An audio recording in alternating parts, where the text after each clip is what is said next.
All right, folks, as they say, third time's the charm. Well, now fourth time. Maybe we'll just do a dozenth time and we'll go from there. This is proof of life for order 7300, placed 19 March of this year, and which is pretty good because normally these take 6 to 8 weeks to build. They just got cut up in a big batch of builds, so it is going out. This is for a CV-NUC Plus.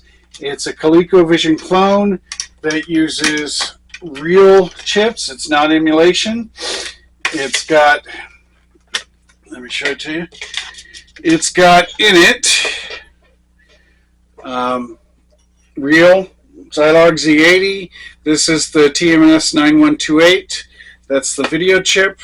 Over here, it's got 32K of system RAM, as well as the original SN sound chip for the ColecoVision, and then the Yamaha sound chip for the Super Game Machine. It's got BIOS, which is 3-second delay removed, so instant boot up. All the rest are brand new chips, but they're, again, not emulation. Here's 16K of VRAM. Some heat sinks on the 9128 because it gets very, very hot.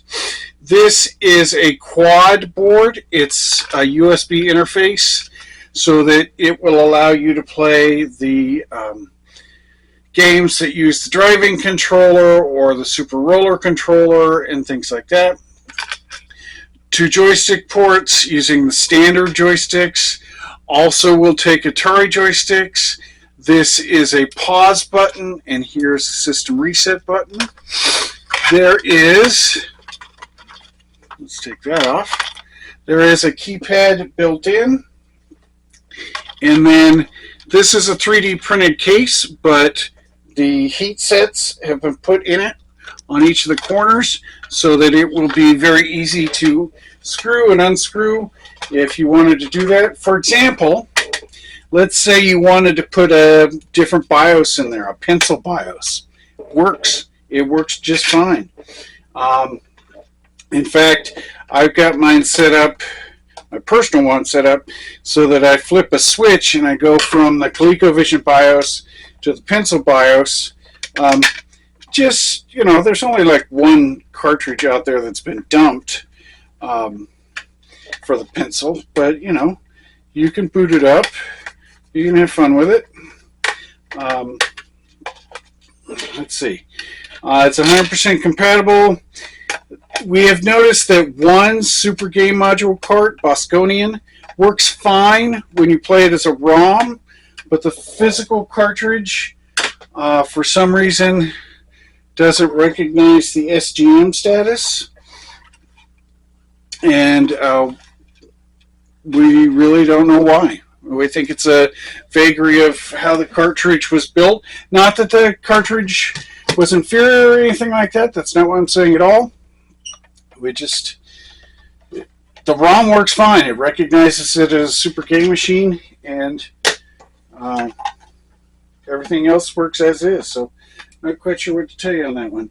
Okay, so let's see if we can get. Of course, we can get a little closer here. Physically move closer. All right, I'm just going to use an Atari Max Ultimate SD cart, as well as just your standard run-of-the-mill ColecoVision cart as testing. Also, the mouse that we use is a Logitech M325. It's just a little wireless mouse. The wireless adapter gets stored here, and we put it right here in the CV-NUC. Make sure you put that in before you boot up, otherwise it won't recognize the adapter. Okay, just going to turn that on for now. Going to start with the Ultimate SD. Okay, and we're going to run through a couple of tests. First is the image of the final test cart. Now, this is going to say bad, but it's not. This checksum is just not recognized by the factory test as a valid ROM checksum because it's different. Doesn't mean it's bad, just means it's different. Okay, it's very important that you get all of those tones because the SN chip, I've ordered dozens of them, and I'd say maybe a third don't work. It's really frustrating.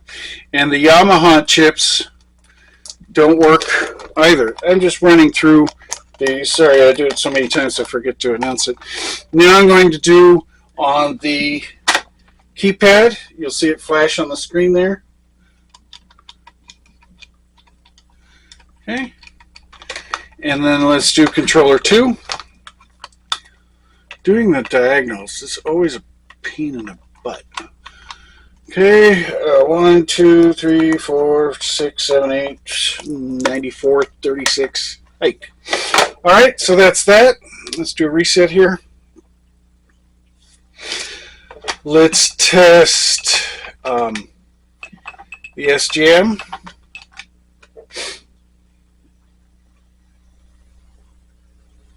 Okay. 1.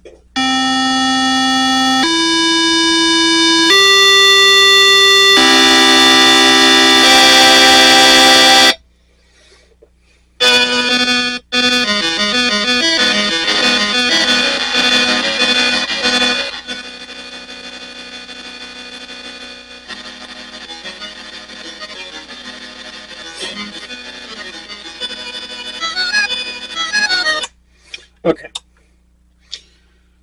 I've heard that many, many times, so you'll forgive me if I... Okay, so here's Bosconian. See? Recognizes it without a problem. Okay.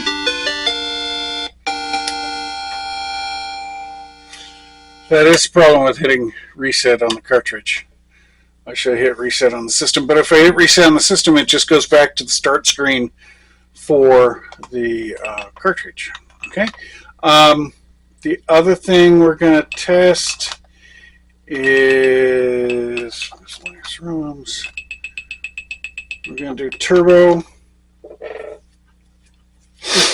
Now, remember, on turbo, you have to enter the scale on the second joystick, right? Because it thinks that there's a turbo module driving module connected to controller 1. So we're going to hit 1.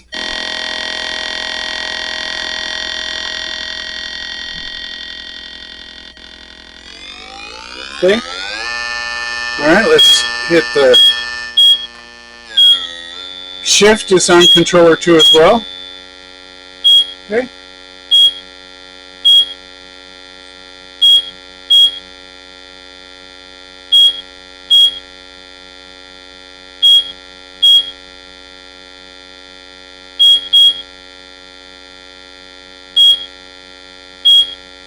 Okay. So, you know, it's very responsive. I'm not doing that much movement to get it to move. So in some ways it's probably better than the steering controller. Certainly more accurate.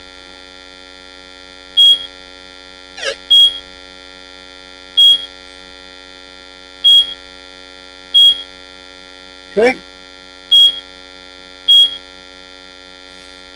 I just do the first round here, you know, it shows you the system is stable. Not having any glitches.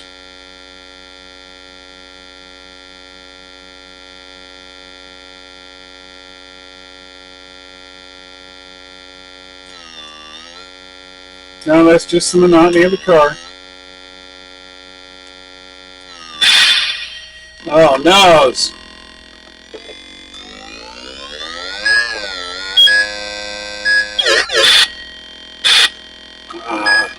Rat bastards.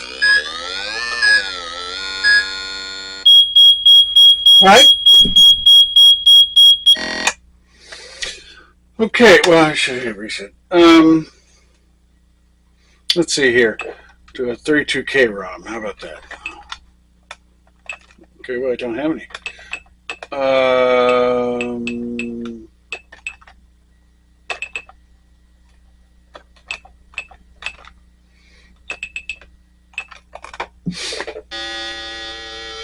Okay, now I can press pause, and there's a little blinky light. Let's see, let me bring it up here. Little blinky light. See? Now if I hit that again, so you want to pause your game, you got to go take out the trash or something. That's the system reset button. So pretty cool, huh? Let's see. Oh, then last test, just a regular old Coleco cart.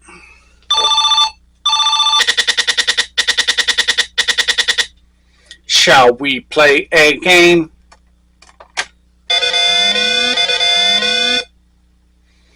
Okay. So the mail literally just showed up.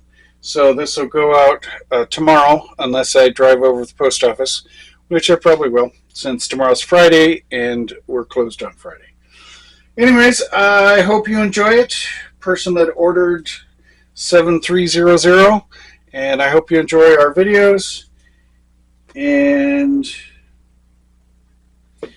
that's about it. I've got to get to making some more CV-NUCs as well as 576 NUCs. So the CV-NUC here, this is the motherboard without the SGM model. The customer wants an F18A put in. Sorry, here. So I'm going to do that, and I have to modify the back plane, but I'll show you the results, and we'll go from there. Okay? Until next time, thanks a lot. Bye-bye.